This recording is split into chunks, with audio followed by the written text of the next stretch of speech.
Prendre la parole demande une forme de courage et d'engagement. Dans ce podcast, ce sont des policiers et des policières qui vont prendre la parole.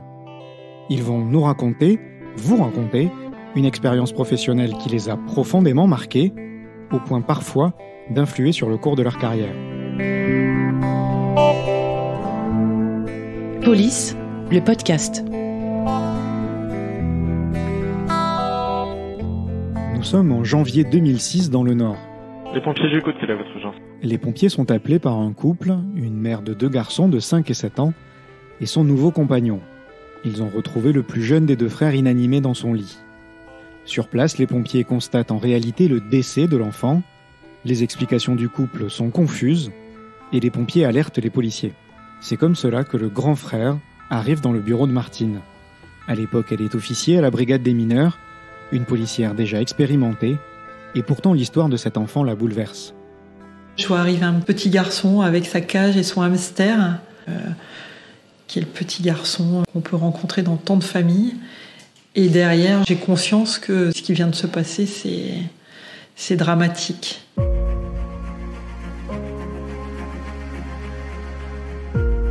Je me dis que c'est un enfant visiblement qui a été suivi, qui a été choyé. Enfin, voilà, c'est pas un gamin qui a été posé là et qui s'est éduqué tout seul. Hein.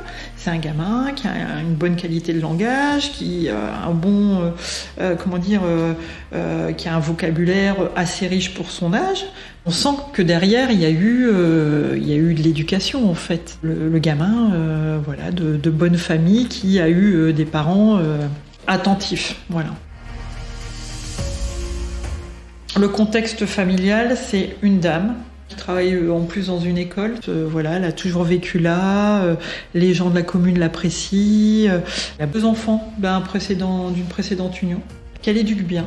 C'était une maman qui emmenait ses enfants chez le médecin quand il y avait besoin de les emmener. C'était une maman qui aidait aux devoirs, faisait tout pour que ses fils aient tout ce qu'il leur fallait. C'est une maman... une bonne maman. Et donc elle est séparée du père, le père, plus de nouvelles. Et donc dans sa commune, elle rencontre ce gars-là, David, qui n'a pas vraiment le même profil qu'elle, qui lui va être dans la marginalité, qui va être consommateur de produits stupéfiants. Elle va commencer à fréquenter ce monsieur qui au final va venir vivre à son domicile avec ses 2 fils.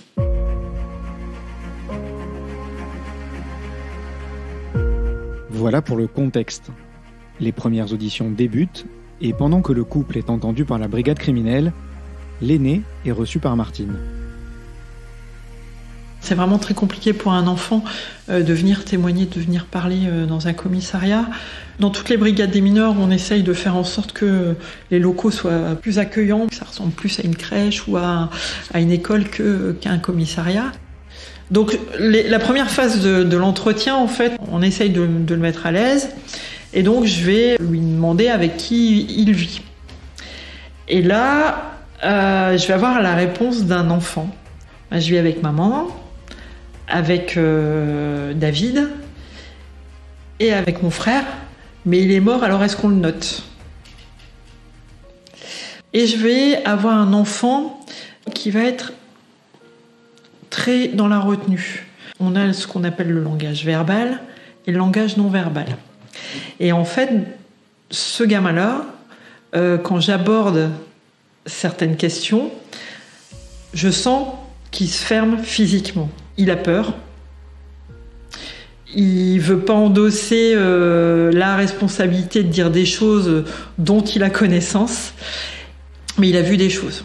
Il est lude, faut demander un moment, je sais pas, et physiquement, il va aller voir son hamster, bouger de sa chaise. On sent quand même qu'il y a beaucoup de retenue.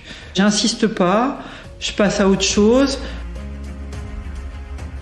Et donc en parallèle, en fait, les collègues procède à l'audition des deux mises en cause. Dans le jargon policier, on dit des auditions de chic. C'est voilà, tu me racontes ce que tu as envie de me raconter, et puis après, avec tout le travail d'enquête qui est à côté, on va creuser sur des choses. La maman et son compagnon partent sur un discours en lien avec de l'automutilation du petit. Pour des raisons inconnues, le petit, donc âgé de 5 ans, commence à se cogner. Et donc, il se cache derrière cette version-là, en fait, dans un premier temps, lors de la première journée de garde à vue. Les mis en cause restent en garde à vue. Et alors que les soupçons pèsent sur eux, ils campent sur leur position. Mais le rapport médico-légal va tout changer. L'enfant a succombé à une hémorragie cérébrale provoquée par de multiples coups au visage. L'autopsie révèle également des fractures au bassin et aux côtes et d'autres lésions sur l'ensemble du corps. Les médecins légistes ont fait l'examen de corps et constatent que les violences auxquelles a été soumis cet enfant sont au-delà de l'entendement. Il n'y avait pas une partie de son corps qui était indemne de blessures. Et tout ça, ça vient décrire une logique aussi intentionnelle de faire mal. Et la violence qui est dans l'individu qui a maltraité et qui a tué un enfant.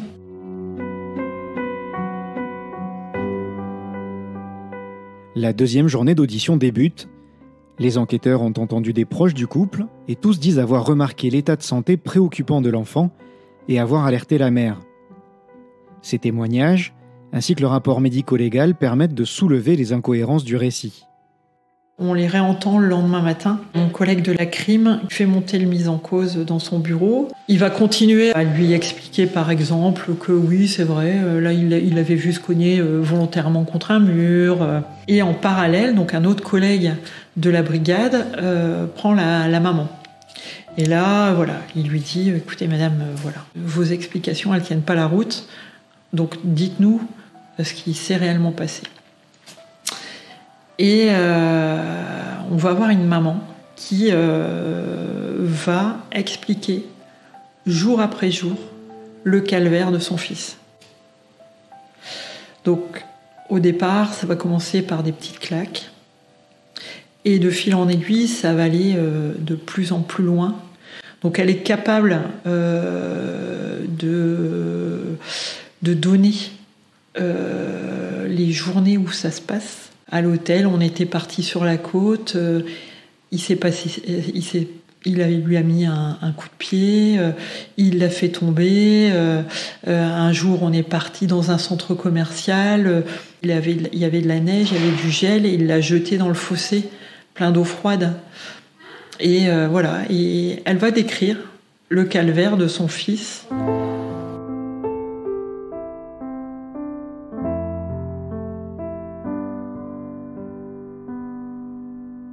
Martine prend connaissance de cette audition avant d'entendre de nouveau le grand frère de la victime. Déjà, il va arriver un petit peu plus à l'aise dans mon bureau. Je me montre bienveillante avec lui. Et là, j'ai simplement dit que maman avait dit des choses. Et que ça serait bien qu'il m'explique lui aussi. Je lui explique qu'en fait, on allait le protéger, qu'il n'allait pas se retrouver en contact à nouveau avec son beau-père. Une fois qu'il est rassuré sur cette frayeur, il va vous expliquer ce qu'il a réellement vu. J'ai un enfant de 7 ans qui est face à moi et qui va m'expliquer avec ses mots d'enfant le calvaire de son frère. Donc il va par exemple me dire que son frère se claquait sur les murs. Je lui dis il a toujours fait ça, ton frère? Il me répond, non, c'est depuis que David, il a fait tomber. Le mis en cause, en fait, avait brisé la hanche de l'enfant. Et il le forçait, pour le punir, à marcher autour du canapé. Le petit, il s'exécutait. Comme il souffrait, il tombait parfois et il se rattrapait sur le mur, en fait. l'histoire du centre commercial avec le fossé, il va l'évoquer spontanément. Il va me dire, il faisait vraiment très froid. Mon petit frère, il était vraiment pas bien. David, il lui a mis des claques pour le réveiller. Et là, on se dit qu'en fait, cet enfant, il a assisté à l'agonie de son frère, sans pouvoir rien y faire. Il avait fini de raconter l'histoire, et il était content de l'avoir racontée. Je l'ai félicité pour d'avoir expliqué. Je l'ai rassuré sur ce qui allait se passer. Aussi bien qu'on puisse le faire, puisque effectivement, on sait que sa vie va être bouleversée, et que c'est le début d'une autre vie, en fait. Rapidement, l'enfant est placé auprès d'un oncle et d'une tante. Et 2 ans plus tard, il témoigne devant les assises de Douai, devant celui qui a tué son frère. Il a 9 ans et il traverse la salle entouré de son avocat et d'une psychologue. Il tient son doudou dans les mains, sa voix est ferme et claire. C'est encore un enfant. Et à un moment donné, le président de la cour d'assises va le questionner, donc bien sûr sur les faits, et il va lui demander ce qu'il pense de sa mère. Et là, il va répondre « Ma mère est morte le jour où mon petit frère est mort. »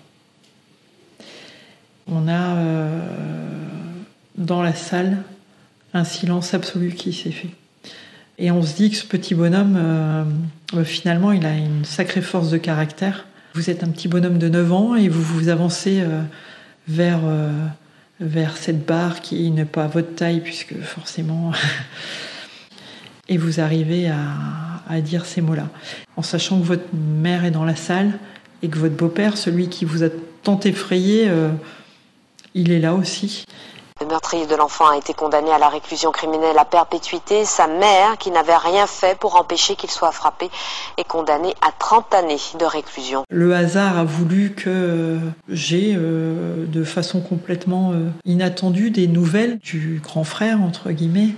C'était un jeune homme qui réussissait dans ses études, en fait, qui se destine à une carrière d'avocat pour défendre les victimes. C'est assez révélateur de la force qu'il a eue, et donc il a réussi aussi à faire son propre chemin après ce drame, parce qu'il a réussi aussi à mettre des mots sur ce qu'il a vécu.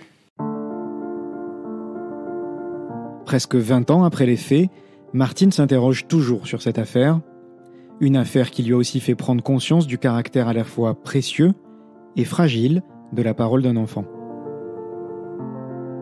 Je me suis dit, mais comment une maman qui a été aimante, qui a été bienveillante, à un moment donné, cette femme a pu accepter des choses, elle a accepté l'inacceptable en fait.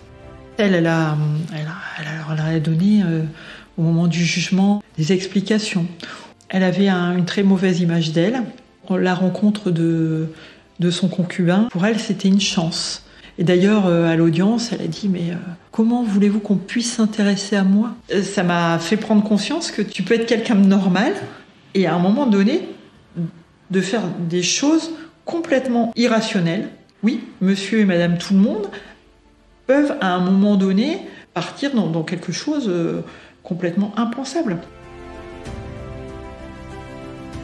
Ce qui m'a fait évoluer dans ma carrière, c'est vraiment de se dire il faut prendre le temps avec la victime, pas brûler les étapes et surtout l'écouter. Tous les policiers qui sont en brigade des mineurs, brigade de protection de la famille maintenant, ont cette oreille et ce regard attentif pour justement ne pas passer à côté de quelque chose et essayer de s'approcher de la vérité, tout simplement. Police, le podcast, une émission à retrouver tous les 15 jours sur l'ensemble des plateformes de diffusion.